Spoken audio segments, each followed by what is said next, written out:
지난주에 이어서 계속 그 통계를 자꾸 인용하게 됩니다. 오늘은 한국 리서치에서 연구한 건데 2021년 종교 인구 비율 조사를 23차례에 걸쳐서 했습니다. 그래서 꽤 정확한 그런 통계 자료입니다. 그 개신교가 제일 많습니다. 개신교가 20%로 제일 많고 불교가 한 35% 정도 한 5년 10년 전에 그 정도 됐는데 갑자기 많이 줄어들었습니다. 그래서 17%, 천주교가 11%, 10% 계속 유지하고 있고 종교 없음이 절반입니다. 50%가 종교가 없다고 그렇게 표시했습니다. 근데 제가 놀랐던 것은 뭐냐 하면 이 인구가 개신교 인구 20%면은 한국 이제 남한 인구가 5,200만 정도 되잖아요. 근데 그 중에 이제 20%니까 1,000만 명이 넘는 사람들이 자신을 그리스도인이라고 이렇게 생각하고 있습니다. 이 중에서 이제 여러분이 곧 될 40대에 이거는 이제 개신교뿐만 아니라 개신교 다른 종교 할 것 없이 종교 이탈 인구 그 40대가 제일 많이 종교로부터 이제 이탈하고 있습니다. 그 중에 이제 개신교도 포함되어 있겠죠. 그리고 그 20대 여성들의 종교에 대한 무관심도가 가장 높습니다. 의외죠. 20대 여성들의 종교에 대한 무관심도가 가장 높습니다. 모든 세대에 있어서 여성 인구, 종교에서 이제 여성 인구가 높게 나타나는데 20대만 남자가 더 많습니다. 남성이 36%, 여성이 29%입니다. 제가 놀랐던 것은 뭐냐 하면 이 비율 개신교의 20% 정도가 20%가 개신교를 선택했다는 것은 2018년부터 동일한 비율입니다. 2018년부터 계속 20%예요. 예. 안 줄어들었어요. 정말 2018년부터 생각하면 정말 기독교에 대한 그런 수많은 그런 공격들도 있었고 또 실제로 우리가 잘못한 것도 많았는데 이 정도 비율이면 선방했다. 예. 근데 문제는 뭐냐 하면 20대 여성들 비율도 문제지만 10대에서 가장 종교를 선택하는 숫자가 가장 낮습니다. 그러니까 기독교가 성장할 때는 불교도 성장하고 천주교도 같이 성장하는 경향이 있어요. 기독교만 막 성장하고 그런 사례는 잘 나타나지 않거든요. 그런 걸 보면 이제 앞으로 우리 다음 세대들이 이제 정말 우리가 열심히 전도해야 되는데 다음 세대 열심히 전도해야 되죠. 그죠? 다음 세대들이 소수로 한국 사회에서는 아주 소수로 그렇게 살아가야 되는 그런 상황에 처한 것 같습니다. 그래서 사실 우리도 20%라고 말은 하지만 여러분 직장에 가거나 세상에서 보면 20% 됩니까? 20% 안 되는 것 같죠. 10명 있으면 나 혼자 크리스찬이고 한 20명 있어도 안 그런 것 같아요. 그죠? 그리고 또 대부분 교회를 다닌다고 해도 교회만 다니고 있지 실제로 정말 주를 위해서 하나님 나라 위해서 살아가는 사람들은 또 너무 드문 것 같아요. 그런 의미에서 보면 우리도 이제 뭐 한국은 언제나 그랬지만 소수인으로 이제 이 세상을 살아가야 되는 그런 상황입니다. 베드로 시대는 어땠을까요? 베드로 시대에는 훨씬 더 숫자가 적었겠죠. 정말 적은 비율의 사람들이 그리스도인으로 살아가고 있었습니다. 그래서 이제 아직 어떤 국가 또 정부에 의한 그런 핍박은 시작되지 않았지만 이제 베드로 전서가 쓰여질 이 시기부터 조금씩 국가에 의한 핍박이 시작되고 있었어요. 많지는 않아요. 그러나 사회적인 핍박, 주변에서 왜 너는 다른 생각을 하고 다른 가치를 따라 사느냐, 왜 다른 신을 섬기느냐, 거기에 대한 핍박은 사회적인 그런 핍박은 지금 베드로 시대에도 굉장히 많은 시대였어요. 그러면 이제 어떻게 할 수 있었겠습니까? 베드로는 고립되지 말고 선한 일을 행하라고, 우리 지난 시간에 이어지는 이야기지만 선한 일을 행하라고 합니다. 그러면 그 베드로가 우리에게 제시하고 있는 그 대안이 무엇인가? 우리 소수의 사람들로서 소수의 사람들로서 다수가 불신자인 그런 세상을 우리가 살아갈 때 어떻게 살아야 되는가 하는 거죠. 뭐 숨어서 살거나 고립을 자초하거나 추천할 수도 있었을 텐데 베드로는 이렇게 말합니다. 너희는 샬롬을 이루고 세상을 위해 샬롬을 구하라. 예, 세상에 샬롬을 구하라. 샬롬을 이루는 공동체가 되고 또 세상에 샬롬을 구하라. 평화를 구하라. 그렇게 말하고 있습니다. 그래서 먼저 이제 샬롬을 이루라 하고 말하고 있는 본문이 이제 8절입니다. 8절. 8절을 보시면 이 8절과 9절은 8절은 뭐냐 하면 교회 안에서 우리가 어떤 관계 속에서 살아가야 하는가에 대한 이야기이고 9절은 뭐냐 하면 세상 속에서 우리가 어떻게 살아가야 되는가 9절에서 11절까지는 세상 속에서 소수인으로서의 그리스도인, 소수자로서의 그리스도인이 어떻게 살아가야 하는가에 대한 이야기이고 8절은 교회 소수 공동체로서 우리는 서로가 어떻게 살아가야 하는가 그 이야기를 다루고 있습니다. 베드로는 교회가 서로를 향해 한 마음을 품으라고 가르칩니다. 8절 보시면 여러분은 모두 한 마음을 품으며 라고 돼 있잖아요. 한 마음을 품으며 라고 돼 있고 그 다음에 뭐가 나오냐 하면 서로 동정하며 서로 사랑하며 자비로우며 겸손하십시오 이렇게 돼 있어요. 언뜻 보면 이제 한 마음 품는 거 따로 있고 그 다음에 동정하고 사랑하기 다 붙어 있는 것 같지만 실제로는 뭐냐 하면 한 마음으로 이렇게 번역할 수 있어. 한 마음으로. 한 마음을 가지는데 우리가 가져야 될 그 한 마음이 무엇인가 하면 그 다음에 나오는 동정. 서로 형제처럼 형제애로서 서로 사랑하는 것, 그리고 자비라고 번역해 자비로운 불쌍히 여기는 것, 그리고 겸손한 것. 겸손한 마음, 이 네 가지 마음이 우리가 품어야 되는 한 마음이다 이렇게 이해할 수 있습니다. 그래서 한 마음을 설명하는 게 그 다음 문법적으로 보면 한 마음을 설명하는 게 그 다음에 나오는 마음들이에요. 그러면 교회가 가져야 되는 심장, 교회가 가져야 되는 가슴, 그 가슴의 모습이 어떠해야 되는가를 이제 설명하는 거라고 할 수 있죠. 첫째는 뭐예요? 동정하라라고 돼 있어요. 동정하라. 이 동정이 뭐냐 하면 그 원어 사전을 그대로 읽으면 이렇게 돼 있어요. 다른 사람과 같이 같은 고난, 감명, 감정의 영향을 받는 것. 그러니까 같은 고난을 받고 같은 감동을 받고 같은 감정을 따라 사는 것. 이게 동정이라는 거예요. 그런데 또 뒤에 보면은 다른 사람과 같은 일을 겪거나 경험하는 것, 동료의식, 동감, 동정을 의미합니다. 그러면 이게 뭐겠어요? 서로 동정하라 했잖아요. 그러면 같은 감정, 이 사람이 슬퍼하면 너도 슬퍼하고 저 사람이 기뻐하면 너도 기뻐해라는 거잖아요.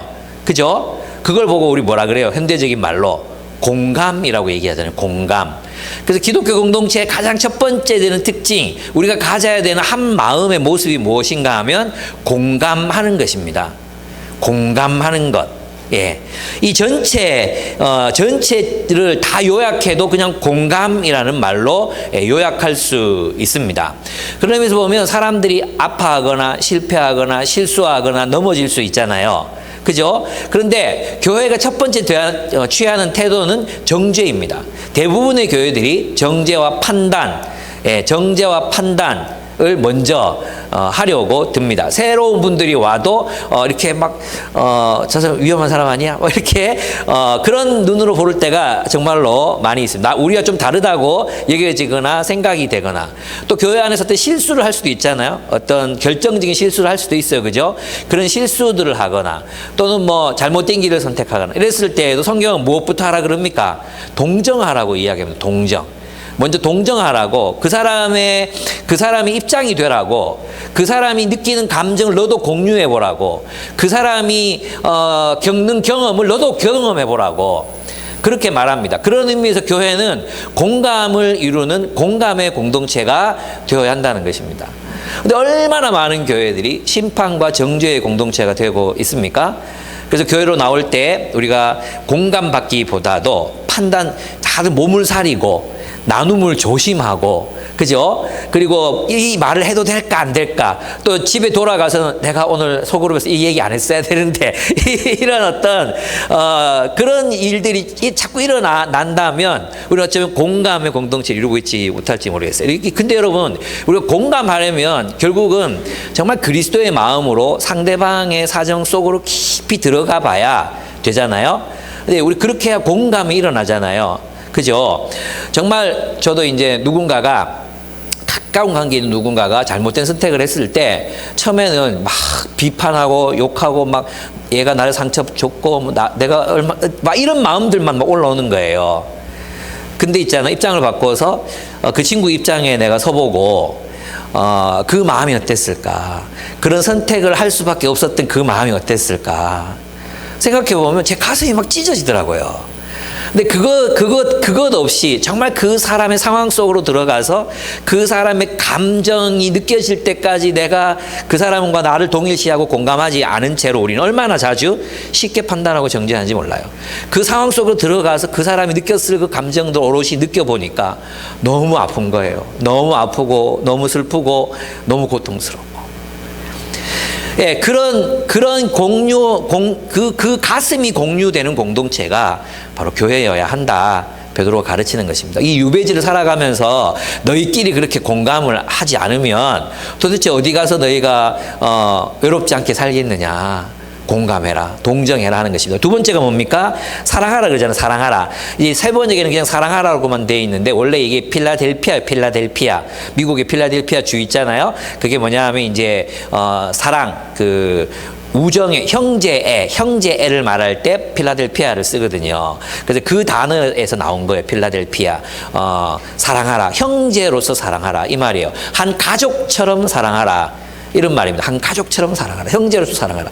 여러분 그 형제 자매들이 있는데 사이가 좋은 형제 자매들도 있지만 어린 시절 대부분 많은 갈등 속에서 지내잖아요. 갈등도 있고 또 뭐 상처도 받고 또 여러 가지 그런 일들을 겪게 되잖아요. 그죠? 근데 형제에 대해서 어떻게 생각하게 됩니까? 형제 자매들에 대해서는 다 생각하는 게 뭐냐 하면 자 원래 저렇다. 그런 거 있지 않습니까? 막, 이렇게 몇십 년 같이 살아보니까, 이거 얘기해도 안 되고, 또 뭐, 맞아도 안 되고, 설득한다고 안 되고, 그런 게 막 생기잖아요. 그럼 나중에 이제 만나게 되면 어떻게 돼요? 놔둬라. 쟤 원래 저렇다. 이렇게 이해하게 되는 게 형제잖아요. 안 그렇습니까? 예. 그러니까 형제로서 사랑을 하기 위해서 뭐가 필요하냐면 결국은 같이 지내는 시간이 많아야 돼요. 같이 지내는 시간이 많아야 형제로서 우리가 사랑하게 되는 거죠. 예. 또 세 번째는 뭡니까?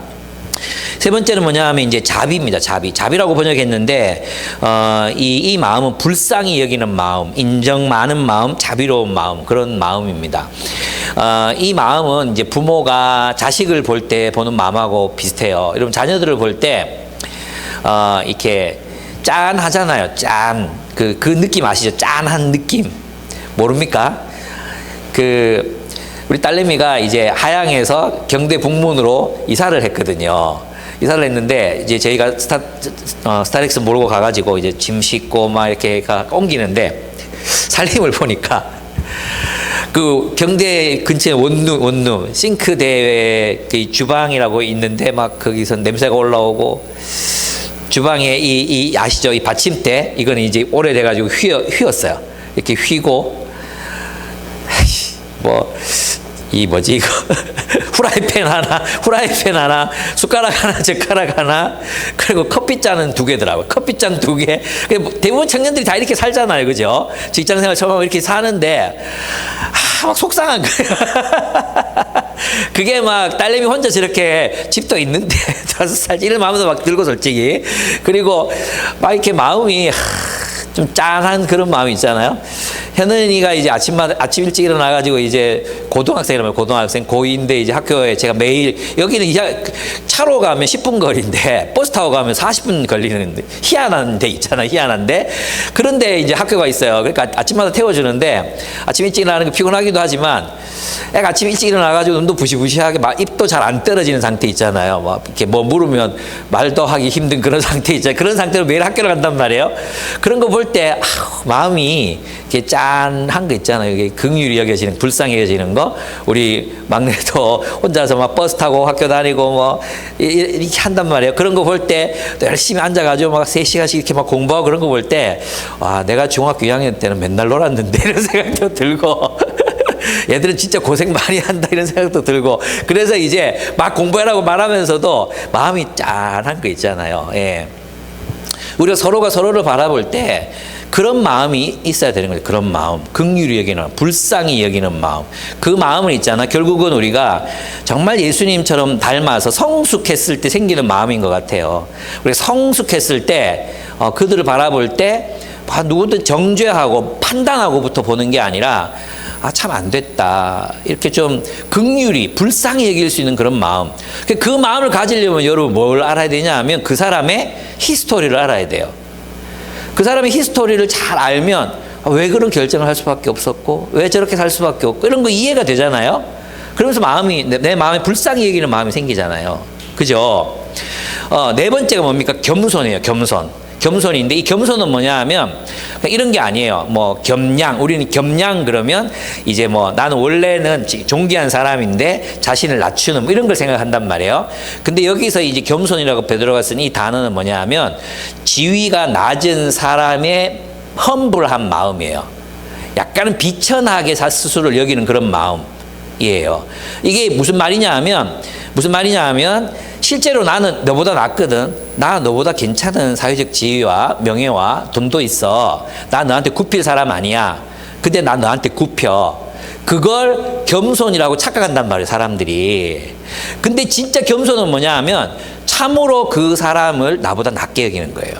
나보다 더 존귀한 자로 여기는 것. 예. 그게 바로 예수 그리스도의 마음이라고 바울도 얘기했어요. 그런 마음을 가질 때 우리 공동체가 무엇을 이루게 되냐 하면 샬롬을 이루게 된다는 겁니다. 샬롬의 공동체가 되는 거예요. 우리가 진짜 이런 마음을 가질 때 서로 사랑하는 공동체가 되고 하나가 된 한 마음을 가진 공동체를 이루어요. 우리가 서로 한 마음을 가질 때 일어나는 게 뭐냐? 오늘 본문에 보면 좋은 날, 생명을 사랑하고 좋은 날을 보려고 하는 사람들, 복을 상속받으려면 이 자체가 우리에게 주어지는 축복이라는 것입니다. 샬롬의 공동체를 선물로 받는 것. 근데 저는 그런 점에서 여러분에게 도전드리고 싶은 게 뭐냐 하면 이런 거예요. 좋다 이거야. 한 마음을 가지라. 동정하라. 또 자비롭게 여기고 겸손하라 그랬잖아요. 그죠? 이게 되려면 뭘 해야 돼요? 관계 속으로 들어가야 돼. 관계 안으로 들어와야 돼. 일단. 그죠? 그래, 누가 뭘 알아야 긍휼히 여길 거 아니에요. 그냥 어떻게 모르는데 어떻게 긍휼히 여깁니까? 모르는데. 히스토리를 모르는데 어떻게 형제를 가질 수 있습니까? 우리가 추억을 같이 공유하고, 같이 밥 먹고, 같이 여행하고, 같이 고생했고, 이런 경험들이 있을 때 나오는 게 뭐예요? 식구로서의 경험이, 거기서 나오는 게 뭐예요? 그게 형제애잖아요. 그죠? 그러면 우리가 이런 어떤 하나된 공동체를 통해서 복을 상속받고 삶을 누리고 그리고 행복하게 살아가려면 뭘 해야 된다는 게 먼저 첫 번째 돼야 되는 게 뭐예요? 한 마음을 가진 공동체가 되는 건데 서로 공감하는 공동체. 공감을 이루려면 뭐가 있어야 돼요? 그저 그런 게 아니라 우리가 서로 관계 속으로 들어와서 서로를 이해하고 알아보려는 시도와 노력을 해야 한다는 것입니다. 근데 교회 생활하면서 그냥 예배만 드리고 예배만 드리면 집에 가고. 사실 있잖아요. 저도 이제 그런 생각을 한번 해보고 은퇴하고 저는 기쁨의 교회 나올 거지만 만약에 제가 부득이하게 정말 부득이하게 뭐 서울이나 경기도나 뭐 또 캐나다나 미국으로 갔다 이거예요. 그러면 대부분 교회들이 예배만 드리고 정말 자기가 정말 열심히 노력 안 하면 어떤 공동체를 갖기가 어렵거든요. 예배만 드리고 다 집에 가. 예배만 드리고. 그죠? 예배만 드리고 집에 가요. 그리고 특별한 열심히 있는 사람들만 청년부 모임, 장년부 모임, 또는 뭐 구역 예배 이렇게 참석한다고요. 그죠? 근데 성경은 그걸 교회라고 하지 않아요. 성경은 뭐라고 말하냐면 우리가 관계라는 모험을 해야 된다. 여러분 우리가 누군가와 친해지고 누군가와 이런 어떤 한 마음을 가지게 되는 건 굉장히 위험한 일이잖아요. 나 자신의 스토리를 노출해야 되고 내가 가지고 있는 긍휼히 여기라 그랬는데 내가 가지고 있는 아픔이나 상처나 어려움들을 나눌 때 긍휼히 여겨지잖아요. 잘 사는 사람한테 누가 긍휼히 여겨집니까?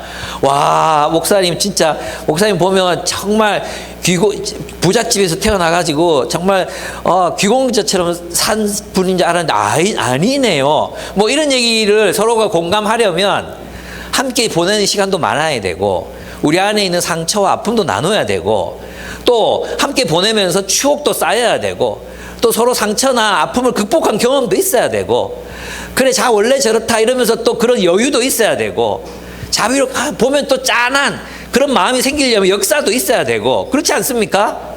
근데 문제는 뭐냐면 우리가 그런 시도 자체, 관계라는 시도 자체로 들어오려고 하지 않는다는 거예요.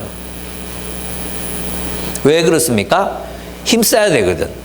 에너지가 들거든요, 에너지가. 아무리 친한 사람이라도 만나고 가면 피곤해요. 그죠? 그런데 모르던 사람들, 교회로 모였다는 이유만으로 전혀 남이었던 사람들이 이제 서로를 이해하고 동정하고 자비를 베풀고 형제를 나누고, 이렇게 하려면 뭐 해야 되면 에너지를 쏟아야 되거든. 가족들이 친해지는데도 저는 있잖아요. 이제 저희 가족이 이제 아내 생일이라고 지난주에 모였단 말이에요. 우리 가족이지만 가족으로 친해지는데도 몇십 년이 걸리더라고요. 여러분, 제가 농담하는 거 아닙니다. 여러분 가족하고 친합니까? 여러분 가족들하고 있으면 친합니까? 가족들하고 정말 친밀합니까? 가족들과 있으면 행복합니까? 가족이라고 다 친하고 다 알고 그렇지 않아요. 예. 그런데 우리가 진짜 모르는 사람들끼리 모여가지고 이제 서로 한 마음을 가져라, 동정해라, 긍휼히 여겨라, 형제로 서로 사랑해라, 겸손해라, 이렇게 되려면 우리에게 뭐가 있어야 됩니까? 네, 우리의 에너지를 쏟아야 돼요. 어떤 과정을 겪어야 돼요. 예, 힘든 과정들 넘어서야 됩니다. 근데 우리는 어떻게 합니까? 딱 그 있잖아요. 트렌드 2022에 나오는 사람들하고 똑같아요. 우리 모습 가만히 들여다보면 다 그렇다는 게 아니라 그런 모습의 사람들이 많다는 거예요. 뭐예요? 카페 주인이 나를 알아보기 시작했다. 카페를 옮겨야겠다. 이거랑 비슷해요. 예? 딱 우리 인간관계가 딱 그거예요. 카페 주인이 나를 알아보기 시작했다. 하루에 3시간씩 앉아서 공부하고 막 그러는 나를 알아봐. 얼마나 부담되겠어요. 그죠? 누구시? 이럴 때 나가라 그러라. 이런 마음도 들고. 그래서 우리 교회 젊은 사람들이 덜아를 잘 가지 않는다는 그런 이야기. 덜아. 우리 바울 산지에 덜아 안 간대요. 왜? 사장님이 아는 척해서. 우리 아는 척 하면 비스켓도 주고 아무도 없을 때 있잖아요. 또 우리 토담 가잖아요. 그러면 막 고등어도 막 공짜로 주실 때도 있고, 그리고 막 그 있죠. 그 뭐죠 이거. 감주도 막 공짜로 내오실 때도 있고, 그렇다. 아니까 좋잖아요. 그런데 이제 아는 게 싫은 거야, 아는 게. 누군가가 나를 아는 게 싫어. 그거야말로 정말 우리가 세상의 흐름을 따라 하나님 나라는 그런 게 아니라는 것입니다. 하나님 나라는. 우리 모습 속에도, 너무 이제 부대끼는 거야. 우리 서로를 알아가는 게. 서로 알아가는 게 부대끼잖아요. 아무리 좋은 사람이라도, 여러분 정말 결혼하신 분들이 물어보면 정말 좋은 사람이라고 생각해서 결혼했잖아요. 그죠? 근데 그 좋은 사람하고 결혼해서 사는 게 왜 그렇게 힘들까요? 수산나, 맞지? 그래야 맞지? 그렇게 좋은 사람들. 예. 우리 아내 보고 우리 경연자매라고 요새 산지 있어요. 사모님 천사예요. 날개 없는 천사. 이랬어요. 제가 그 옆에서 통하는 거 듣고 있었거든요. 천사. 내가 막 웃었어요. 막 웃었어요. 이렇게 막 웃었어요. 천사! 이러면서 막 웃었어요. 그런데 그 얘기를 또 우리 산지 간사 모임 때 했더니 간사님들이 뭐라 그러죠? 목사님 천사하고 살아서 좋겠어. 이렇게 말하는 거야. 네가 천사랑 살아봐라. 나는 죄인이랑 사는 게 좋다. 네가 천사랑 살아봐라. 순결한 천사, 순결한 천사와 사는 때 묻은 죄인, 이게 얼마나 힘든지 아십니까? 그런 넋두리 하자고 하는 게 아니라 그런 천사랑 살아도 힘이 드는데, 우리가 서로가 그런 관계라는 모험을 안 하고 어떻게 하나됨을 이루고 하나됨을 통해서 나오는 그 샬롬의 축복, 너희가 생명을 누리고, 그렇죠? 생명을 누리냐, 생명, 그죠? 그리고 행복한 날을 보려거든. 그랬단 말이에요. 이게 되려면 이게 돼야 되는데, 사실은 그렇잖아요. 우리 나이 들었는데 혼자. 저도 이제 저희 친척 중에 보면 이제 교회는 열심히 다니지만 정말 말씀대로 살지 않는 분들이 있잖아요. 진짜 교회 생활 열심히 하시던 분들이거든요. 구역장도 하고 뭐도 하고 막. 그런데 삶이 전혀 성경적이지 않아. 그러니까 자녀들이 부모님을 보고 교회를 다닐 생각이 없는 거예요.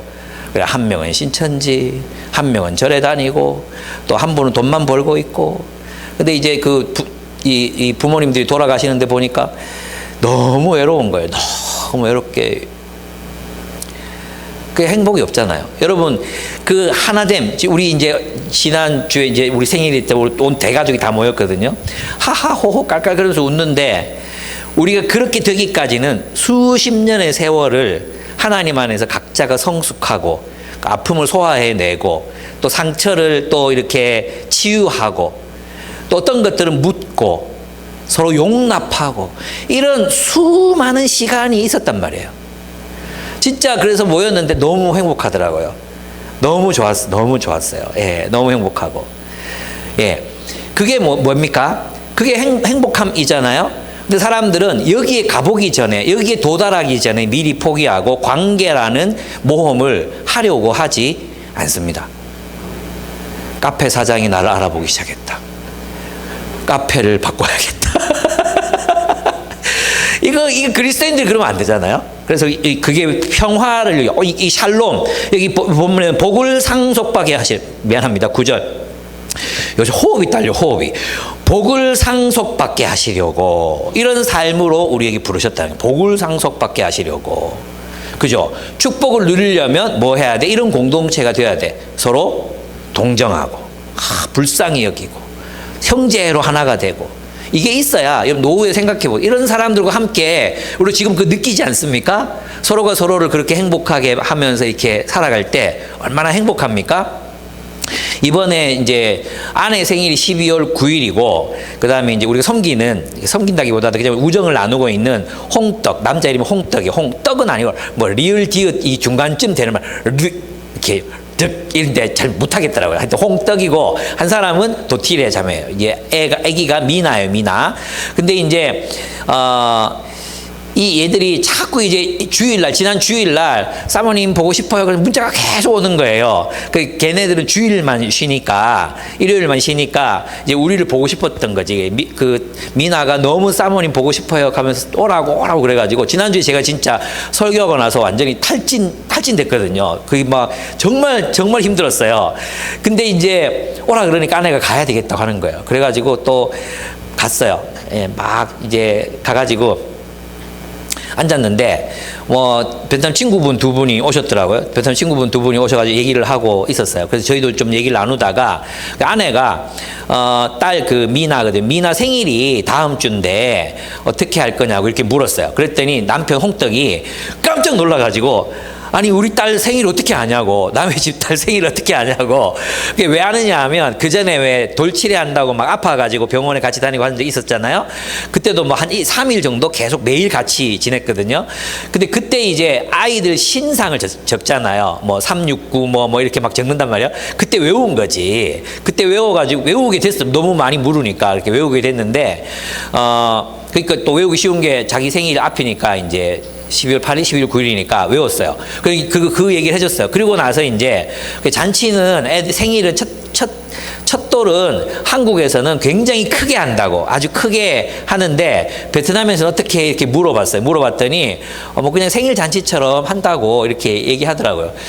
근데 한국에서 이거 크게 하는 거라서 우리 집으로 초대해서 우리 집에서 친구들 초대해서 하면 어때? 베트남 친구들 다 불러라고 그렇게 얘기하고 초청하라고 해서 이제 저희 집에서 잔치를 하게 됐어요. 근데 베트남 친구들이 초대해준 친구들이 다 야근인 거예요. 야근이 있어서 베트남 친구분들은 한 분도 못 오시고, 이 친구를 우리한테 알게 해준 이제 당근, 이 친구들하고 당근으로 거래했던 아주머니 한 분이 이제 오셨어요. 오셔가지고 같이 이제 잔치를 하게 됐거든요. 근데 하기 전에 이제 아내가 우리 이번에 뭐 요런 거 하니까 자기가 데코를 못 하니까 누가 와서 데코를 좀 해달라고 이렇게 얘기를 했는데 현주 자매랑 예아 자매가 우리가 할게요 그러면서 이제 막 데코를 준비해가지고 우리 없을 때 문 열고 들어가지고 막 해놓고 갔어요. 예, 우리 없을 때 갔다 보니까 완전히 달라져 있더라고요. 그리고 어떤 분들은 막 10만 원 찬조하면서 그때 음식 만드는 데 쓰세요. 어떤 사람들은 또 잡채 막 요리 맛있게 해가지고 막 갖고 오고 그러는데 이제 조금 이제 홍떡이랑 도티레가 또 자기들이 우리를 위해 대접하게 또 베트남 음식을, 오리지널 베트남 요리를 이제 막 요리 진짜 잘하거든요. 그래서 점심은 베트남 쌀국수를 먹고 저녁은 또 뭐 쌈이랑 뭐 이런 걸 막 먹었어요. 먹고 하는데 그 와중에 중간에 띵동 해서 나보면 누가 선물을 갖고 와가지고 오늘 미나 생일이라서 왔어요. 그 처음 보는 얘들 입장에 처음 보는 사람들이잖아. 처음 보는 사람들이 막 선물 들고 오니까 너무 놀라게 너무 행복해하는 거예요. 너무 즐거워하는 거예요. 선물이 얼마나 많았든지 집에 이제 얘들을 집으로 데려다 주려고 내려가는데 선물이 하도 많아가지고 우리 그 SM5에는 안 들어가. 그래서 교회차 스타렉스에다가 그걸 다 실었어요. 다 싣고 이제 집으로 가는데 너무 행복해하는 거예요. 두 사람이 너무 행복해하면서 사모한테, 제 아내한테 그렇게 얘기했어요. 살다가 이렇게 행복한 게 처음이에요. 너무 행복했어요. 이렇게 말하는 거예요. 근데 있잖아요. 사실은 그때 띵똥띵똥 하면 사람들이 들어와서 이 친구들을 만나고 아이들과 놀아주고 또 선물을 주고 돌아가고 할 때 그 모습을 보고 있는 제 마음이 정말 행복했거든요. 정말로 행복했거든요. 예.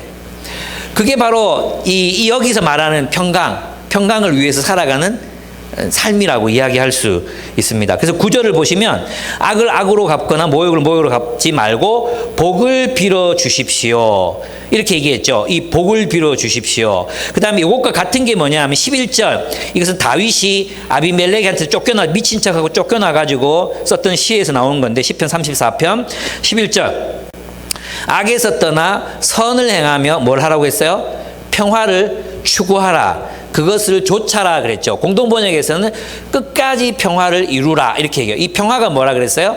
샬롬이라고 그랬죠. 샬롬. 그죠? 그러면 이 9절에 보면은 악을 악으로 갚거나 모욕을 모욕으로 갚지 말고 복을 빌어 주십시오 했는데 예레미야서 29장에서 보면 이게 뭐라 그랬어요? 평화를 구하라 이렇게 돼 있죠. 너희들이 유배지에서 그렇게 모욕당하고 유배지에서 사람들이 너희들을 무시하고 그렇게 살아가지만 너희는 그 땅에 평강을 구하는 삶을 살아라. 샬롬, 평화를 이루는 삶을 그들의 번영을 위해서 일해라 이랬잖아요. 그걸 베드로는 지금 그 평화라는 단어를 뭘로 치환시켰습니까? 복이라는 단어로 치환시켰어요. 복을 빌라, 복을 구하라, 평화를 구하라 이거죠. 그러면 그리스도인이 추구해야 되는 삶이 뭐냐? 하나님께서 우리에게 원하신 삶이 뭐냐 하면 평화의 공동체를 이루고 세상에 샬롬을 실현하는 삶을 살아라. 세상의 평화를 구하는 삶을 살아가라 하는 것입니다. 우리가 도티레를 행복하게 해주려고 했는데 실제로 행복해진 사람들은 우리 자신들이었거든요. 그죠? 정말 그때 왔던 사람들이 모두가 다 정말 너무 기쁘게 그들을 섬기고 돌아갔거든요. 우리도 행복하고 도트레도 행복하고. 이해가 되십니까? 예, 그런 삶을 살아라. 그러면 너희는 복의 상속자가 된다. 이걸 위해 너희가 부르심을 받아. 축복의 상속자가 되고 싶으냐? 그러면 샬롬의 공동체를 이루고 샬롬을 위해서 살아가라. 이 말이 뭡니까? 다른 말로 하면 너희는 세상을 위한 복덩어리가 되라 이 말이에요. 여러분 세상에서 그리스도인들을 생각할 때 그냥 막 이런 있잖아요. 그냥 뭐 그런 왜 애물단지, 억지로 데리고 있는 사람. 또 일도 못하고 인간관계도 못하고 아무것도 못하는데 그냥 내가 그냥 아유 저 새끼 어디 가면 이제 밥꾼을 주겠다 싶어서 데리고 그런 존재가 되면 안 되고 뭐가 되라는 겁니까? 복덩이가 되라는 거예요. 복을 빌라. 복이 되는. 여러분 이건 있잖아요. 교회 안에서 복이 되라는 뜻이 아니고 세상을 위해서 복이 되라는 거예요. 세상을 위해서. 하나님이 우리를 세상을 위한 선물로 만드셨다는 거예요. 우리가 세상을 살아가는 목적이 무엇인가? 세상을 위한 선물로 살아가기 위함이라는 거예요. 그래서 세상 사람들이 여러분을 만나는 사람들이 여러분을 보면서 뭐라고 얘기해야 되냐면 어이구 저런 복덩어리가 굴러와가지고 우리 회사가 너무 밝아졌어요. 너무 좋아졌어요. 이렇게 말할 수 있는 사람이 되라는 것입니다. 이렇게 말하면 또 자존감 낮은 사람들 있죠. 그렇게 살고 싶은데 어렵네요. 어렵지. 어렵네요. 이 꼴 어렵네요. 하지 않겠어요. 이건 잘못된 결론. 어렵네요. 그러나 한 걸음 나아가겠습니다. 아멘. 아멘 해. 다시. 아멘. 예. 거기서 어려워요. 그래서 저는 못하겠어요. 이거는 잘못된 루틴. 어려워요. 하지만 주님이 함께 하시면 한 걸음 나아가겠어요. 아멘! 네. 그게 그리스도인의 삶이에요. 그래서 여러분의 정체성이 여러분의 행위를 주관하거든요. 여러분이 자신은 누구라고 생각하느냐에 따라서 여러분 세상을 살아가게 돼 있어요. 맞죠? 여러분 누구예요? 여러분 복덩이에요, 복덩이. 여러분은 세상을 위한 선물이에요, 선물. 선물 같은 존재로 세상을 살아가라. 그래서 여러분 있잖아요. 여러분 그 회사에 다 가거나, 여러분 진짜 가정으로 탁 들어갈 때마다 마음으로 나는 이 회사를 위해서 보낸 하나님의 놀라운 선물이다. 이 새끼들 선물 한번 맛봐라. 그러면서 이제 우리가 그런 마음으로 우리가 세상을 살아야 되는 것입니다. 마지 못해서 죽지 못해서 먹고 살기 위해서 우리가 그 회사를 다니는 게 아니라 그 회사를 위한 선물이 되기 위해서 세상을 사는 것입니다. 내가 사는 동네에 선물이 되기 위해서 내가 존재하는 것입니다. 그렇게 살 때, 그래서 악한 말, 악을 악으로 갚거나 모욕을 모욕으로 갚지 말고 복을 빌어주라. 그래서 그들이 우리를 무시하고 그들이 우리를 모욕한다 할지라도 우리는 그들에게 복을 빌어주는 사람으로 사는 것입니다. 그럴 때 어떤 일이 일어나는가? 세 가지 일이 일어난다고 약속하셨어요. 9절에 보시면 복을 상속받는다. 두 번째 10절 생명을 사랑한다 그랬잖아요. 이걸 공동번역에서는 어떻게 번역했냐 하면 즐거운 날을 보내고 싶으냐. 생명을 누린다 그랬잖아요. 이게 생명 누리는 게 즐거운 날을 보내고 싶으냐. 공동번역이 그렇게 번역했어요. 삶을 누리는 거면 삶을 누리고 싶으냐. 인생을 만끽하고 싶으냐. 이 얘기예요. 그 세 번째는 뭐예요? 세 번째는 좋은 날을 본다 그랬잖아요. 이것도 이제 보면 행복하게 오래 살기를 바라느냐. 이게 현대인의 성경은 행복하게 오래 살기를 바라느냐 이렇게 되어 있고, 공동번역은 좋은 일을 보며 오래 살고 싶으냐 이렇게 번역했어요. 그러니까 있잖아요. 우리의 가장 강력한 노후 대책. 이렇게 여러분 두렵잖아요. 노후 생각하면 막 두렵잖아요. 그 노후를 위해서 오만 걸 다 하나요. 연금보험, 노후 연금, 하던 말, 너무 과도하게 걱정하는 것 같아요. 노후가 돼도 있잖아요. 노인 일자리 이런 거 많습니다. 노인 일자리 이런 거 이제 매일 그 한 3시간, 2시간 그냥 밖에서 노닥노닥 하다가 가면 한 60만 원, 70만 원 줍니다. 맞죠? 국민연금, 노령연금 나옵니다. 그러면 두 분이 같이 일하시고 이러면 살 수 있습니까? 없습니까? 그리고 자식들 키워놨잖아. 용돈 30만 원씩 걷어요. 그러면 우리 집만에 90만 원에다가 하면 한 200만 원 된단 말이에요. 교회에서 또 그냥 넘어가겠나? 여러분도 은퇴 목사한테 좀 줘야 되지 않겠어요? 그렇게 하면 여러분 은퇴가 아니니까 그건 빼고 어쨌든 너무 노후를 걱정해. 그래서 그렇게 겁이 많은지 모르겠어요. 살 수 있어요. 근데 중요한 건 뭐냐면 돈보다도 있잖아요. 자식들은 싸우고 있고 교회도 안 다니고 친구 하나 없고 마음 나눌 친구 하나 없고 그게 불행한 거예요. 진짜 우리가 진짜 행복해. 너희가 삶을 누리고 싶으냐?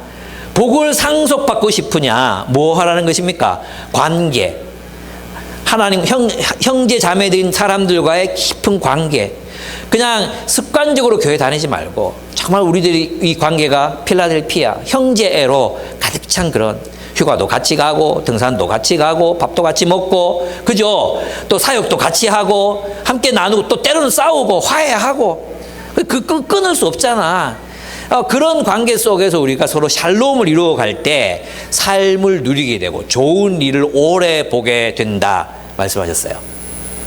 이게 약속이에요, 약속. 여러분. 그리고 세상의 의미, 얼마나 우리가 세상의 평강을 위해서, 세상의 복을 위해서, 내가 세상의 축복이 되기 위해서 누군가를 섬기고 사랑하고 우리 온 교회가 도틸이라는 한 가정을 행복하게 만들어줬잖아요. 그분들이 그 사실을 있잖아요. 얼마나 자랑스럽게 하는지 몰라요. 뭘 자랑으로 얘기하냐면 다른 베트남 식구들 돌잔치 하면 한국 사람들이 이렇게 많이 와서 축복해 주지 않는다고. 근데 자기는 한국 사람들이 이렇게 많이 축복한대요. 그리고 있잖아요. 남편이 이 아이를 빨리 베트남으로 보내고 싶어 하거든요. 빨리 보내고 싶어 해요. 왜냐하면 이제 두 사람이 돈을 벌어야 되는데 애기를 이제 한 명은 봐야 되니까 돈이 빨리 안 모이잖아. 나는 아무리 월급 다 모아도 못 갈 것 같은데. 아무리 계산해봐도 한 20년 걸릴 것 같은데 어려울 것 같아요. 그래서 내가 물어봤어요. 그렇게 아이 빨리 보내고 이제 돌 지나자마자 보낸대. 그래 보내고 나서 보통 이제 얼마 만에 돈 모아가지고 가서 집 사고 그렇게 하냐고 이렇게 물어보니까 하는 말이 뭐냐면 한 사람은 25년 지났는데 아직도 못 가고 있대요. 25년이면 애가 지금 25살이 됐는데 26살 아니 우리나라 말로 26살인데 아직도 못 가고 있다는 거예요. 그래 내가 봐도 못 간다. 어떻게 여기 살아남을 그런 생각을 해라. 그랬는데 세상에 그 도티레라는 자매가 뭐라고 말하냐 하면 우리 여기서 아이 키우면서 있을 수 있다. 왜냐하면 우리 사랑해주는 사람들이 있기 때문에 가능하다는 거예요. 예, 우리한테는 우리를 사랑해주는 사람들, 이 한국 사람들 있기 때문에 가능하다는 거예요. 저는 언젠가 있잖아요. 언젠가 도티레가 저에게 그렇게 묻기를 원해요.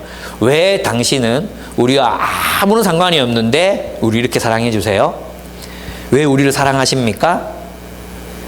그렇게 물을 때 저는 예수 그리스도 때문이라고 제가 준비된 답변을 그들에게 하고 싶어요. 예. 여러분 그 의미 있지 않습니까? 우리가 누군가의 행복을 위해서 일할 때 그들이 행복해하는 걸 보고 우리가 행복해지잖아요. 맞죠? 그게 있어야 된다니까. 늘 자기만을 위해 살고 관계의 벽을 치고 힘들고 어렵고 이런 에너지 내고 싶지 않고 그것으로는 우리 노후 준비 안 됩니다, 여러분. 뭐 돈만 있다고 행복한 노후가 보장되는 줄 아십니까? 예, 돈이 있으면 뭐 아플 때가 안 아플 줄 아십니까? 돈으로 안 됩니다. 관계가 있어야 돼요. 관계. 예. 둥지 같은 그런 관계들. 샬롬을 이루는 그것도 그냥 대면 그냥 뭐 예배만 드리고 왔다 갔다 그냥 이제 스몰 토킹. 진짜 뭐 날씨 좋죠? 네, 날씨 좋아요. 아, 집사님 한 주 잘 지내셨어요? 네, 잘 지냈죠. 그리고 집에 가서 엉엉 울고 외롭다 하고 막 혼자서 그걸로 안 되고 뭐 하라는 거예요? 예. 가슴과 가슴이 통하는 그런 관계, 공감의 공동체를 세워가라. 세상을 향해서 그들의 복이 되는 삶을 살라. 몰라요. 저는 이런 삶을 선택하는 사람들 중에 불행을 느끼는 사람이 있을까? 저는 그런 생각이 듭니다. 정말로 주님께서는 우리를 복되게 하시기 위해서 이 말씀을 주셨다고 저는 믿습니다. 네, 그 다음에 두 번째는 뭐냐 하면 고난을 받아도 선한 일을 멈추지 말아야 할 것에 대해서 베드로가 말씀하십니다. 13절 17절입니다. 베드로의 논리는 이것이 열심히 선을 행하는 사람은 해칠 수 없다 이거예요. 그렇죠. 우리가 그들을 위해서 살아가는데 그들이 왜 우리를 해치겠어요. 그죠? 그래서 그렇습니다. 그래서 열심히 선을 행하는 사람은 해칠 수 없기 때문입니다. 그렇지만 우리가 선을 행하다가 다시 말해서 우리가 세상을 위해 살다가 세상 사람들을 행복하게 해주기 위해 살다가 그 사람들로부터 뭐 당할 수 있습니까? 배신 당할 수 있습니다. 그 사람들로부터 뒤통수 맞고 그 사람들에게 사기 당하고 그 사람들 때문에 우리 인생이 좀 힘들어질 수도 있습니다. 근데 베드로는 뭐라고 말하느냐 하면 네, 그러나 14절 그러나 정의를 위하여 고난을 받으면 여러분은 복이 있습니다 라고 말합니다. 그것이 정의를 위한 고난이기 때문입니다. 그렇습니다. 그래서 있잖아요. 그 베드로는 이렇게 계속해서 이야기하는데 14절 한번 보겠습니다. 그러나 정의를 위해 고난을 받아 여러분 복이 있습니다. 그들의 위협을 무서워하지 말며 흔들리지 마십시오. 그들의 위협을 무서워하지 말라 그랬어요. 이때는 아직 국가적인 어떤 핍박이 시행되지는 않았어요. 베드로 시대에는 아직 본격적인 네로의 어떤 핍박이라든지 이런 어떤 핍박이 시작되지는 않은 그런 시기였어요. 그렇지만 사회적인 핍박은 계속되고 있었어요. 사회적인 핍박. 주변의 사람들이 너희 예수 믿는다고 그들과 다른 방식으로 살아간다고 또 그 소수자의 삶을 선택했잖아요. 그러니까 그들을 핍박했단 말이에요. 직장에서 막 쫓아내기도 하고 막 그랬겠죠. 또 뭐 놀리기도 하고 모욕을 주기도 하고 또 뭐 노예 입장이라면 두들겨 맞기도 하고 막 그렇게 했을 거예요. 그런 고난을 받을 때 그러나 정의를 위해서 고난을 받으면 여러분은 복이 있다고 말씀하십니다. 정의를 위해 고난을 받은 복이 있다. 그래서 그들의 위협을 무서워하지 말고 흔들리지 말라 그러는데 이 그들의 위협이 뭐냐 하면 그 밑에 가보면 니은이라고 되어 있잖아요. 니은 세 번역에 또는 그들이 무서워하는 것을 무서워하지 마십시오. 이렇게 되어 있죠. 세상 사람들이 두려워하고 무서워하는 게 뭐죠? 또 우리가 보통 무서워하고 두려워하는 게 뭡니까? 대부분 미래입니다. 미래. 미래를 두려워하고 미래를 무서워합니다. 그죠? 그거 두려워하지 말래요. 그리고 뭐 하라고 그럽니까? 그렇게 하지 말고 15절, 다만 여러분의 마음속에 그리스도를 주님으로 모시고 거룩하게 대하십시오. 주님을, 내 마음속에 예수 그리스도를 주님으로 모시고 그분을 거룩하게, 구별되게, 그분을 존귀하게 그렇게 여기라는 것입니다. 그분을 따라 살라는 것입니다.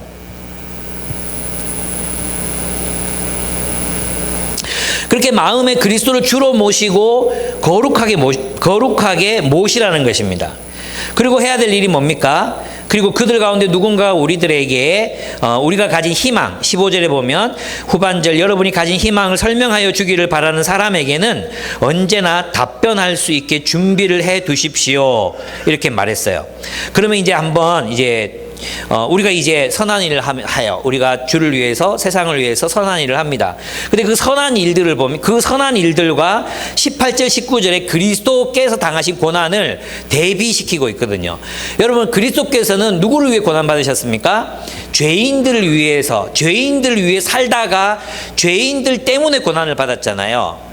그리스도인들도 세상의 평화를 위해 살다가 세상 사람들로부터 모욕을 받고 세상 사람들로부터 고난을 당할 수 있다는 것입니다. 그죠? 근데 우리는 어떻게 생각합니까? 보통은 우리가 주님을 위해 살면 고난은 없어야 된다고 생각해요.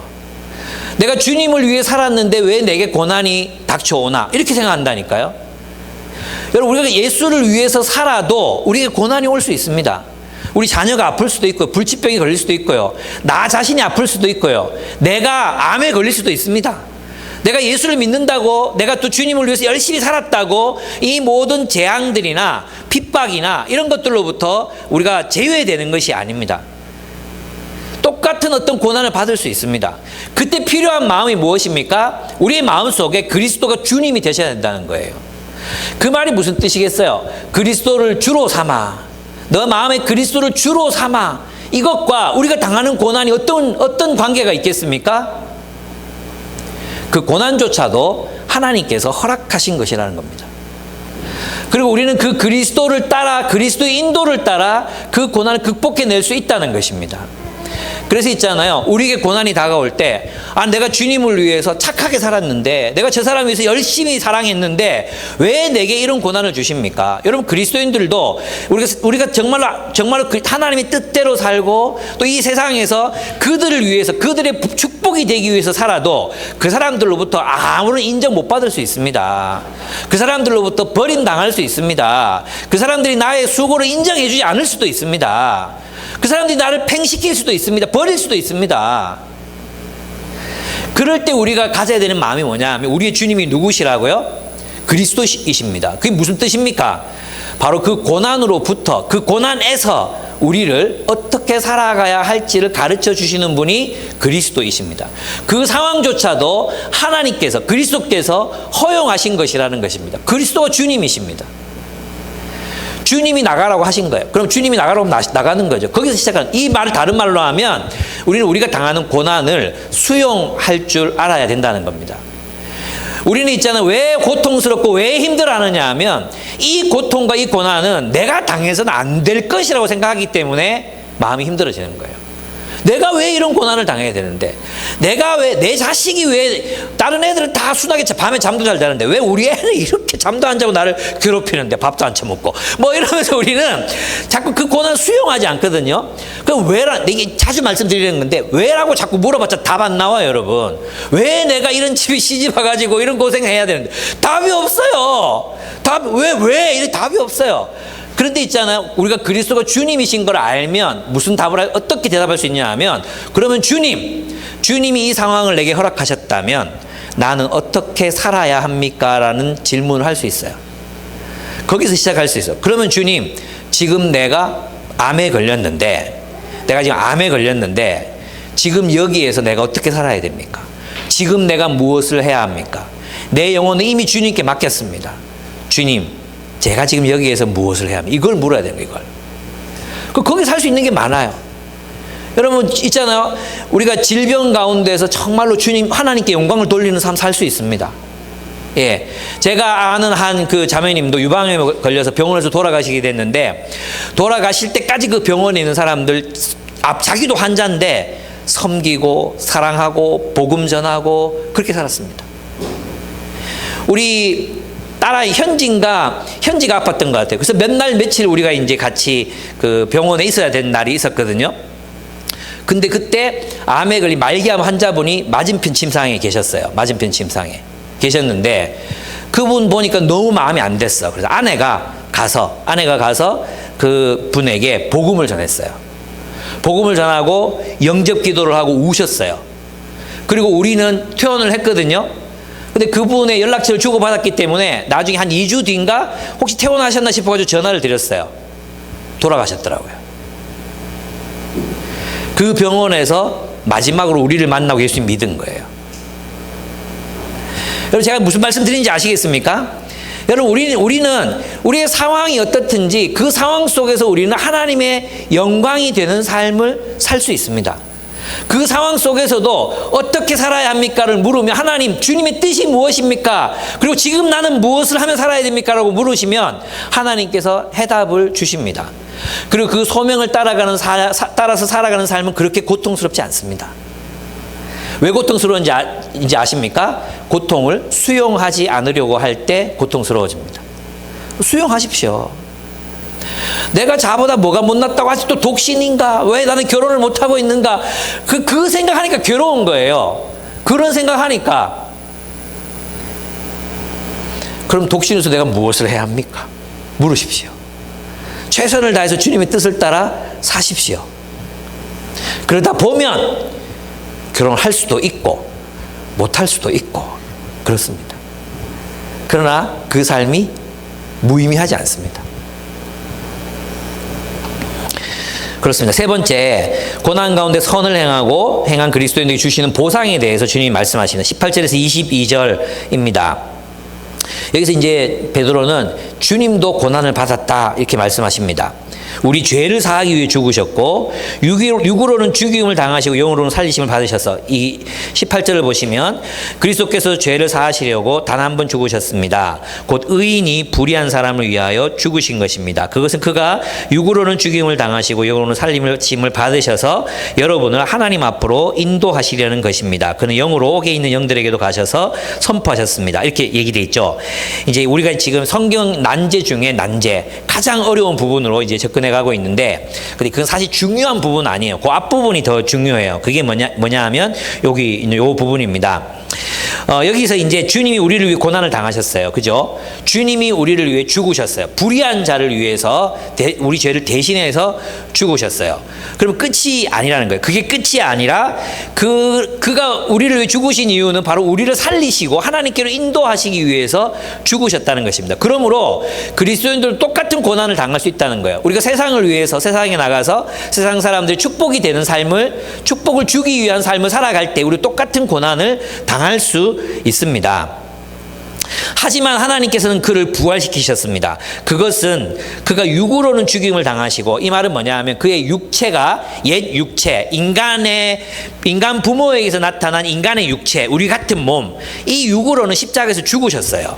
영혼은 살리심 받았다 했잖아요. 이 말은 뭐냐면 그가 육으로는 죽고 영혼이 살아났다 이런 뜻이 아니에요. 영혼이 살아났다 이런 뜻이 아니라 영으로 살아났다는 것은 그가 완성된 하나님 나라, 하나님의 나라를 살아갈 새로운 몸, 부활하셨다는 뜻이에요. 영으로 살아났다는 뜻은 뭐냐 하면 영의 질서, 즉 하나님 나라의 질서를 살아갈 그 몸으로 부활하셨다 이런 의미예요. 여러분 아직까지 잘 납득이 안 되죠. 그게 뭐냐면 주님께서 그 다음에 이렇게 말씀하십니다. 20절에서부터 보면 노아 홍수를 말씀하신단 말이에요. 노아 홍수가 뭐라고 말씀하십니까? 21절, 그 물은 지금 여러분을 구하는 침례를 미리 보여준 것입니다. 이렇게 얘기해요. 노아 홍수 때 사람들이 너무나도 자기 욕심을 따라서, 욕망을 따라서 탐욕을 부리고 폭력을 행사하고 그렇게 살았잖아요. 그래서 이제 너무나도 악했기 때문에 하나님이 홍수로 그들을 쓸어버리셨잖아요. 맞죠? 그러면 홍수를 통해서 그들을 쓸어버리시고 새롭게 나타난 세상에 누구를 두셨어요? 노아를 두셨잖아요. 이게 침례라는 거예요. 그러니까 이 침례가 뭐냐면, 홍수가 의미하는 바가 뭐냐 하면 옛 세상의 옛 질서, 타락한 악의 질서, 그 질서가 심판을 받고 그 질서는 사라지고 노아가 새로운 세계, 하나님이 통치하시는 새로운 세계를 맞이하게 되잖아요. 그 드러난 세계를 맞이하게 되잖아요. 그걸 보고 이게 침례라는 거예요. 침례는 뭐냐 하면 물 속에서 우리의 옛 죄와 옛 질서를 다 죽이고 심판하는 행위라는 거예요. 없어지는 거예요. 우리가 침례를 받잖아요. 침례를 받으면 물에 들어가서 이렇게 물속으로 쑥 잠기잖아요. 그게 홍수와 같다는 거예요. 그 다음에 일어나는 게 뭐예요? 다시 일어나 부활하잖아요.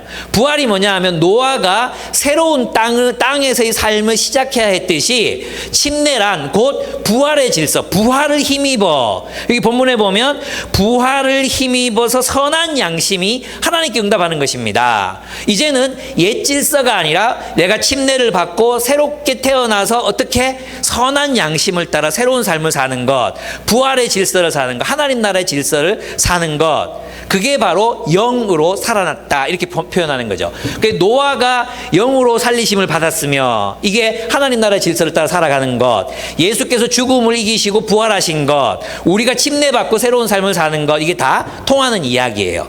그러니까 본문에서 말하는 예수님이 영으로 살리심을 받았다, 이 말은 죽어서 영혼이 됐다, 이런 뜻이 아니라 부활하심으로 새로운 질서, 완성된 하나님 나라, 천국의 질서를 살아갈 몸으로 다시 살리심을 입었다. 그랬기 때문에 어디로 가는 것입니까? 그렇기 때문에 22절 보시면 그리스도께서는 그 부활의 몸으로 하늘로 가셔서 하나님의 오른쪽에 계시니 천사들과 권세들과 능력들이 그에게 복종하고 있습니다. 이렇게 되는 거예요. 하나님께서 그를 영광스럽게 하셔서 그를 왕으로 등극시키셔서 모든, 여기 본문에 보면 천사 권세의 능력들은 뭐냐 하면 이 세계를 지배하는 영적 세력들을 말하는 거거든요. 이 세계를 지배하는 영적 세력들 위에, 그들 위에 국가와 사회와 경제와 모든 그 정치 세력, 경제 세력, 모든 세력들, 그 세력들을 지배하는 악한 영들뿐만 아니라 하나님 보내신 그런 영적인 세력들, 그 위에 주님이 왕으로 등극하셨다, 이런 의미예요. 무엇으로요? 그걸 보고 뭐래요? 영으로 살리심을 받았다, 이렇게 표현하는 거예요. 무슨 말인지 아시겠죠? 그러면 이제 예수님이 왕이 되신 사건을, 이제 왕으로 등극하신, 부활을 통해 왕으로 등극하신 사건을 이야기한단 말이에요. 그러면 이 본문이 가장 어려운 부분 19절로 가요. 19절로 가면 그는 영으로 옥에 있는 영들에게도 가셔서 선포하셨습니다. 뭘 선포하셨겠어요? 그러면 자신의 왕됨, 자신의 왕으로 등극함을 선포하신 거예요. 그러면 옥에 있는 영들이 누구냐 이거예요. 이게 이제 중요한 부분이거든요. 재원이 지금 힘들어 죽겠지. 예, 그래도 조금만 귀를 들어봐. 여기에서 20절을 보시면 그 영들은 옛적에 노아가 방주를 지을 동안에 곧 하나님께서 아직 참고 기다리실 때 순종하지 않던 자들을 말하는 것입니다 했어요. 그러면 이제 여기에 대해서 이 영들이 그러면 누구냐, 이 푸뉴마들이 누구냐, 이걸 이제 우리가 해석해야 돼요. 근데 저는 결론은 없어요. 결론부터 말하면 답은 없어요. 근데 4가지 정도 가능한 해석이 있어요. 첫 번째는 뭐냐 하면 이들은 누구냐 하면 노아 시대에 이제 홍수가 막 오니까 마지막 때가 돼서 노아 말이 옳았구나 이러면서 깨달은 사람들이 있었어. 근데 미처 회개하지 못하고 이제 하나님 잘못했어요. 그런데 그만 심판 당해버렸잖아요. 그래가지고 회개했지만 구원의 기회를 잃어버린 사람들이라고 생각했던 교부들이 있었어요. 이 가장 최초의 생각들을 가진 사람들. 이 사람들은 아타나시우스, 그 다음에 순교자 저스틴, 이레니우스, 이런 사람들이 이런 생각을 가졌어요. 그래서 이제 그때 이 하데스인 영혼들이 그러니까 여기로 연결되는 거죠. 예수님을 모른 채 죽어간 사람들, 그죠? 예수님 오시기 전에 죽어간 사람들, 그 사람들인데 하나님의 존재를 알고 인식하고 회개했던 사람들에게 복음을 전하러 가셨다. 그 중에 이제 노아 때 죽은 사람도 포함된다. 이렇게 보는 입장이에요. 예. 근데 이렇게 보는 입장인데 성경에서는 이것과 비슷한 사례를 발견할 수가 없어요. 예, 죽은 뒤에도 구원의 기회가 있느냐? 이런 부분에서 답을 하지 않고 있어요. 두 번째 가능한 해석은 이것입니다. 근데 이 앞에 있는 게 이제 초기 해석이기 때문에 얼추 보면 이 사람들의 생각이 그래도 베드로와 가깝기 때문에 맞지 않을까 싶은데 실제로는 180년 이후 생각이에요. 그러니까 200년 정도 이후 생각이기 때문에 베드로의 생각을 이어받았다고 말하기는 어려워요. 이미 헬라 철학이나 이런 데 영향을 많이 받은 철학자들의 생각일 수 있는 거죠. 그래서 이제 이 사람들은 이 영으로 살리심을 받았다는 것을 영혼이 이제 주님이 죽으심과 부활 사이에 그 영혼이 그들에게 가서 복음을 전했다. 이렇게 이제 표현하는 거예요. 근데 이 해석은 성경적인 지지를 받기는 어려워요. 두 번째는 어떤 거냐 하면 오리겐, 클레멘트 이런 사람들인데 이 사람들은 이제 오늘날 많은 사람들이 이제 캐톨릭하고 좀 비슷해요. 캐톨릭. 그게 뭐냐면 연옥이 있잖아요. 연옥. 죽은 사람들이 잠시 머무는 연옥이 있어요. 그 연옥. 그 연옥 같은 공간, 성경에서 하데스, 스올 이런 공간에 그 영혼들이 묶여 있는데 거기에 가서 그들이 제2의 복음을 들을 수 있는 기회를 주셨다. 복음을 전했다. 이렇게 생각하는 게 두 번째 해석이에요. 근데 이 해석은 여기서 복음을 전했다는 게 아니라 선포하셨다라고만 돼 있거든요. 퀘리송가 그렇게만 돼 있거든요. 그래서 복음을 전했는지 아니면 뭘 전했는지는 확실치 않기 때문에 지지받기 어려워요. 그리고 또 죽음 뒤에 어떤 제2의 기회가 있는가에 대해서 성경이 한마디도 하지 않기 때문에 있을지 없을지는 모른다. 예, 세 번째 가능한 해석은 이 해석과 연장선상에 있는 것인데 어거스틴입니다. 어거스틴은 그리스도의 영이 이제 1장 11절 한번 보세요. 1장 11절을 보시면 누구에게 또 어느 때에 이런 일이 일어나는지 그들이 연구할 때 그들 안에 계신 그리스도의 영이 그리스도에게 닥칠 권한을 그의 뒤에 영광을 미리 증언하게 드러냈잖아요.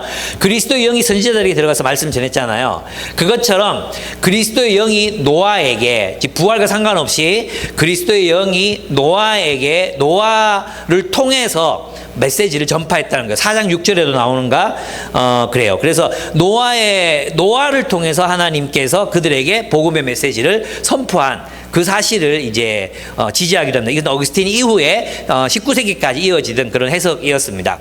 근데 최근에 이제 학자들은 또 저도 이 견해를 지지하는데 이건 뭐냐면 네 번째 견해입니다. 네 번째 견해는 뭐냐 하면 부활하신 그리스도께서 노아 시대에 노아의 선포에 반응하지 않고 죽었던 사람들 그리고 또 타락한 천사들 그들에게 부활하신 그리스도의 등급 그가 왕이 되심을 선포했다는 거예요. 이것은 마치 우리가 정복한 나라가 있잖아요. 우리가 어떤 나라를 정복했잖아요. 그죠? 로마가 어떤 나라를 정복했어. 그러면 그 나라의 왕이 누구시다 이렇게 선포하잖아요. 그죠? 이제 너희의 왕은 죽었고 새 나라가 됐고 그 새 나라의 왕은 누구다 이렇게 선포하잖아요. 그렇게 선포하신 것을 의미한다는 거예요. 이게 어떤 뜻이냐 하면 이제 옥에 갇힌 영들이 사실은 누구냐 하면 하나님의 아들들이라고 불리는 어떤 존재들이 사람의 아들들이라고 불리는 여자들과 통혼을 했어요. 그리고 네피림이라는 거인족을 낳거든요. 근데 여기에 말했던 이 하나님의 아들들이라고 불리는 존재, 이 존재들이 누구였냐면 여기 우리 이 22절에 나오는 능력과 권세와 천사들, 천사와 권세와 능력들이라고 말하는 이 온 세계를 지배하는 영적 세력들을 의미하는 거예요. 그 영적 세력들을 주님께서 요한계시록에도 있고 또 유다서에도 나오고 하지만 이 영적인 세력들을 가두어 놓으셨어요. 구덩이에 가두어 놓으셨어요. 활동하지 못하도록. 그래서 이 세상이 지금보다 훨씬 더 악해질 수 있거든요. 지금보다 훨씬 더 잔인해질 수 있어요. 그런데 하나님께서 그 악을 막고 계시거든요. 그죠? 그들을 따라서 그리스도를 거부하고 노아의 메시지를 거부했던 사람들, 그런 사람들, 그 세력들, 그 하나님을 대적하고 죽은 세력들과 그 대적하는 세력들을 향해서 그리스도가 왕이시다. 하나님이 승리하셨다. 이 세계는 하나님의 소유다. 이걸 선포하셨다. 그 해석이 이제 마지막 해석이에요. 근데 그 해석이 저는 성경적인 해석이라고 생각해요. 그게 왜냐하면 22절이 그걸 지지하거든요. 그리스도께서 하늘로 가셔서, 이 하늘이라는 말은 이제 공간적인 하늘이 아니라 그랬죠. 영적인 하늘. 그 가셔서 하나님의 오른쪽 통치자로서 천사들과 권세들과 능력들이 그에게 복종하고 있습니다. 복종하고 있습니다. 그래서 선한 선한 이런 권세들은 그리스도의 말씀에 순종해서 좋은 세상을 만드는데 협력하고 있겠지만, 악한 세상들은 그리스도께 어떤 묶여 있는 상태로 복종하고 있는 그런 모습이라고 볼 수 있습니다. 저는 네 번째입니다. 그런데 이 중에 한 가지를 선택했다고 해서 여러분이 이단이 되거나 구원을 못 받거나 뭐 이런 건 아닙니다. 그래서 여러분이 나름의 논리를 가지고 어떤 선택하시면 됩니다. 근데 핵심이 있어요. 이건 중요하죠. 앞에 있는 그 네 가지 중에서 뭐 중요하진 않아요. 근데 핵심이 있어요. 그게 뭐냐 하면, 너희는 소수일 수 있다는 거예요. 선한 양심을 따라가는 사람들, 그리스도인들은 소수일 수 있어. 다수가 아닐 수 있어.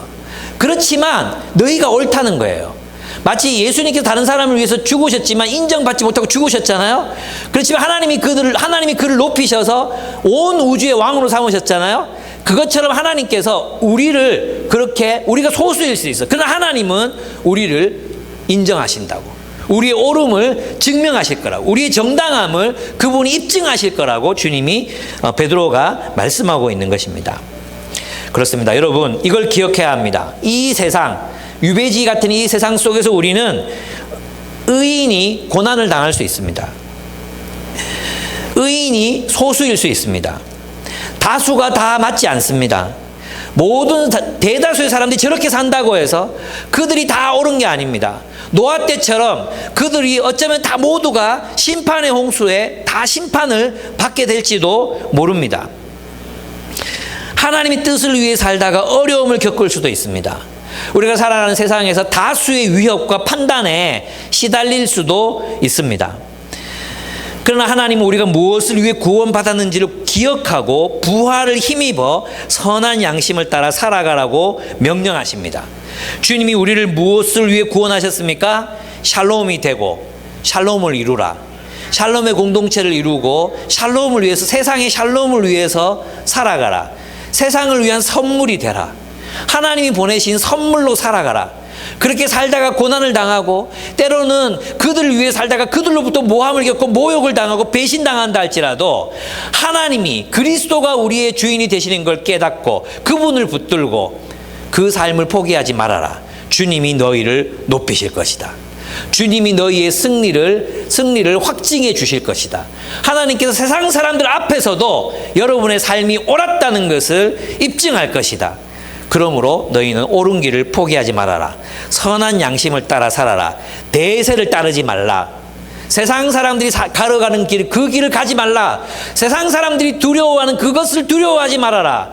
세상 사람들이 위협이라고 느끼는 것들을 위협이라고 생각하지 말아라.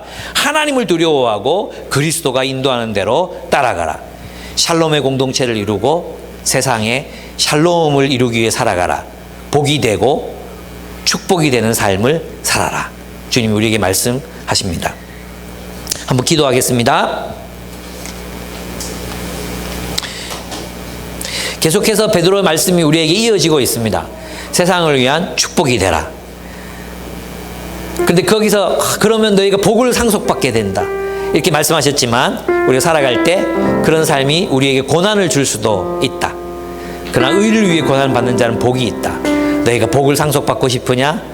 삶을 누리며 살고 싶으냐? 좋은 날을 경험하면서 살아가기를 원하느냐? 그러면 서로 동정하고 형제로 사랑하고, 그리고 서로를 불쌍히 여기고, 그리고 겸손한 마음으로 가슴으로 서로가 서로를 사랑하는 그런 공동체를 세워라. 그리고 세상을 위해서는 세상에 축복이 되는 삶을 살아가라. 사람들이 너희를 보고 이런 복덩이가 어디서 굴러왔나? 니 때문에 내가 행복해 죽겠다. 당신들 때문에 내가 행복해졌어요 라고 말하는 그런 삶을 살아가라. 고난을 당해도 좋다. 소수여도 좋다. 사람들이 알아보지 못해도 좋다. 하나님이 너희를 높이실 것이다. 하나님이 너희의 옳음을 입증하실 것이다. 주님이 말씀하십니다. 우리 그 말씀 따라 하나님, 내가 복이 되고 복을 주는 삶을 살겠습니다. 샬롬을 이루고 샬롬을 이루는 삶을 살겠습니다. 함께 기도했으면 좋겠습니다. 기도하겠습니다.